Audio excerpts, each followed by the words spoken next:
Hello, my name is Maria Inês Lourenço.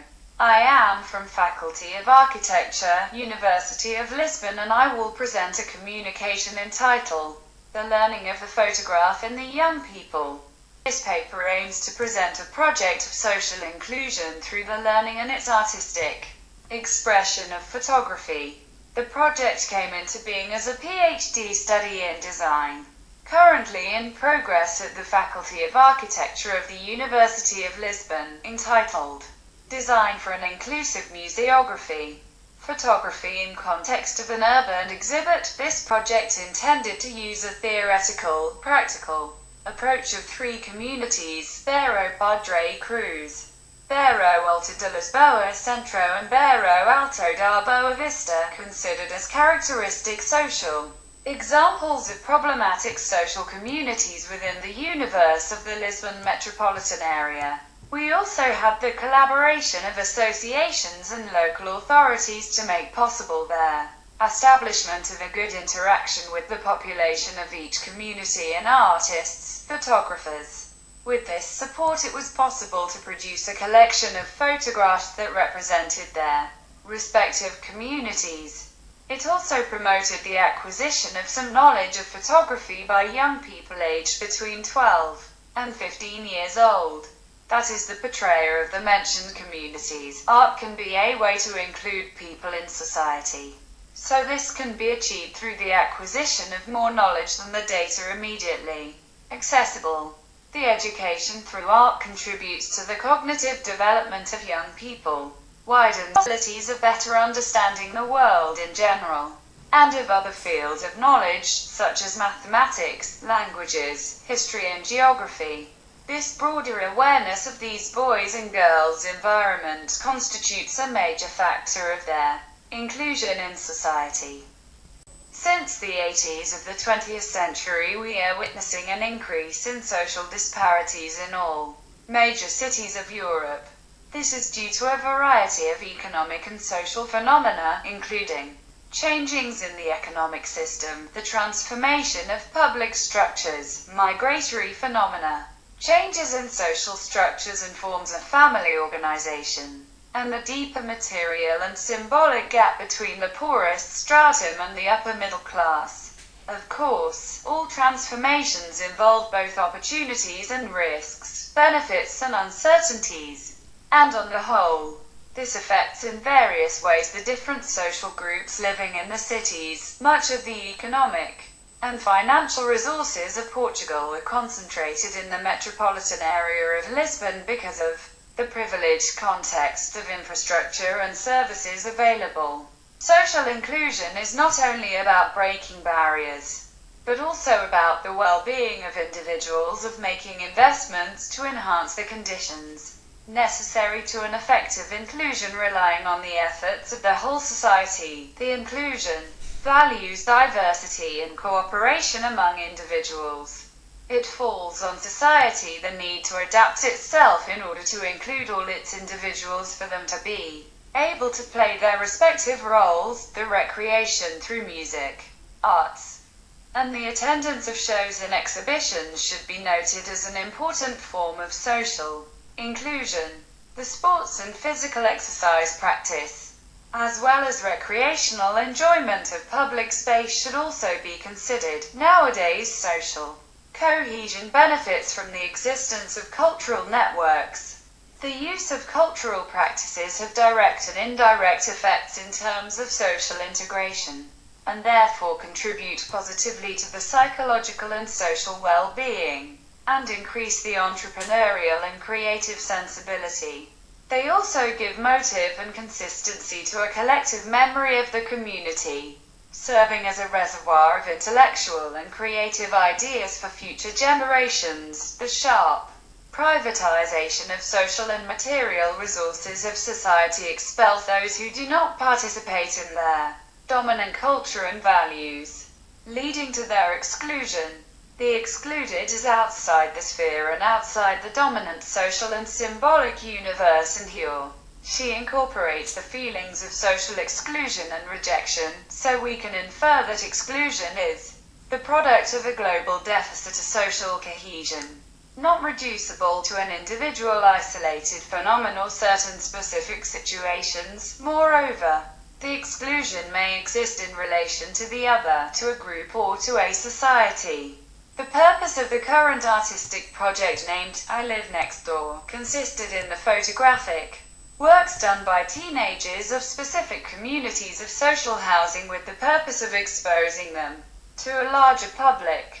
These works depict not only a community, but also a culture and a dynamic reflecting process about the youth's own identity. The project had a 3-month duration, beginning in April and ending in June 2013. It was developed for a group of 15 young people, residing in the chosen communities, once a week. A workshop took place, directed by the researcher and/or experts on photography in order to teach its basic notions.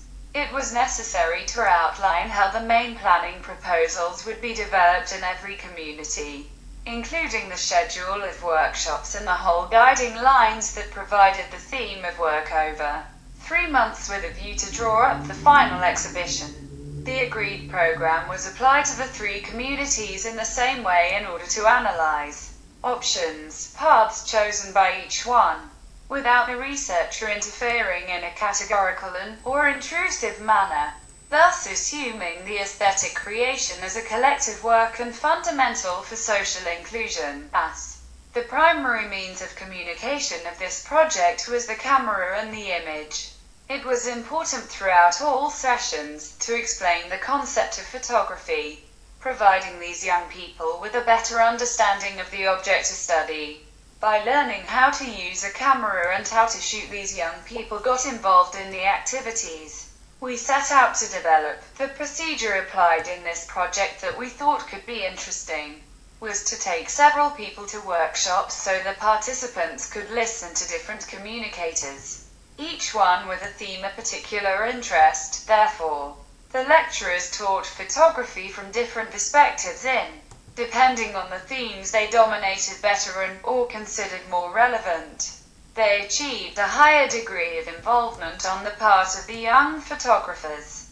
The planning sessions took into account the experience of the guests, as well as the project task and knowledge that were wanted that our young participants would obtain. In this project, all sessions lasted about an hour, in which the first 30 minutes were dedicated to an explanatory introduction, and in the next 30 minutes, the young people put into practice what they had just learned.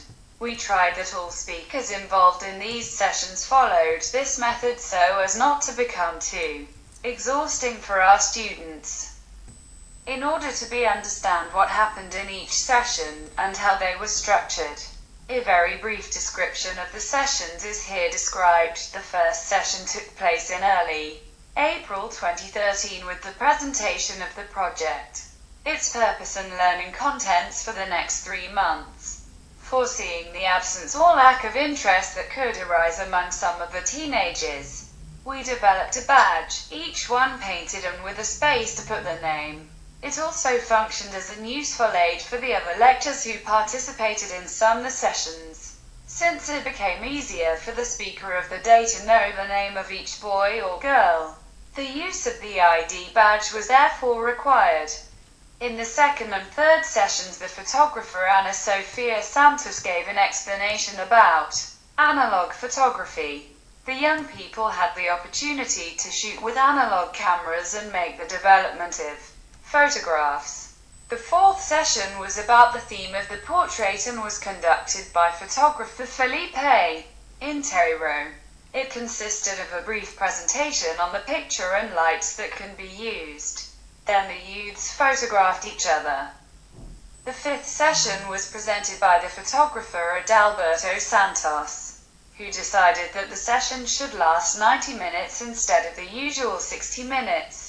He showed some photographs of his own and other artists and invited the young people to analyze say what they saw. The fundamental concept that Adalberto Santos wanted to convey was that photography always transmits some information. The sixth session was dedicated to the photographer Carlos Reveles, who brought his pictures to illustrates some concepts of composition in photography: balance, perspective, background, symmetry, depth and framing. I was responsible for the 7th and 8th sessions. I gave some explanations about concepts relevant to the act of shooting, namely, the plan, the point of view, the contrast, the focus, the aperture, the shutter speed and ISO sensitivity, photographic sensitivity. In the following 2 sessions, photographers Magda Fernandez and Jose Domingos of Imagery, House of Images, taught the technique of pinhole. At first the young people built the camera with a can, which I had previously arranged. In the second session they went shooting at the can and then revealed their pictures in a makeshift darkroom. The following week, 11th session, the youths saw all the photos captured over the workshops and chose the ones they considered their best and would like to expose at the final exhibit. They also began to think how they would like the images to be placed on a poster with dimensions 1185 mm x 1750 mm, which was to be shown on a MUPI, urban furniture for information. In the last week they finished drafting the layout of the elements incorporated in poster, font, color, layout of images, captions, etc. in these last 2 weeks of workshops. After the students chose the photographs they considered better represented their community, giving them a title, the author's name and his or her age on it. They began creating another kind of relationship with the chosen photographs, since instead of visualizing them at the computer screen, they were able to see them printed in size 10 cm x 15 cm and so attributing a title to each one, a task which was not always easy. This process gave these photographers to be an idea of accomplishment, of having in the possession photographs taken by themselves, feeling proud of what they did and of the final result. Since the beginning of the workshops it was explained to them how would the final exhibit would be, i.e., in which media would they be developed. However, it is very different to tell from to show. Therefore, in these last 2 weeks we had the opportunity to use papers with the original dimensions of billboards and sketch how they wanted each poster.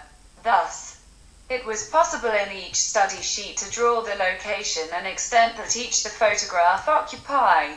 All communities, they made a study of the first poster, considered the presentation of their community and intervenience, choosing the elements they wanted to put, as well as the respective arrangement. Thus, the choices of the background, a solid color or a picture, font, images, were options made by the young people who together decided what they wanted to present. In the following posters there was also the same possibility of choice, based on the decisions made by Group 1 created in a vector program what they had proposed, and in their next session I took the posters printed in several A4 sheets, so as to be possible, in order to assemble this and see them in real size, having another perspective how their work would be if they wanted to make any changes. Their photo exhibition was from July 11th to August 4th, 2013.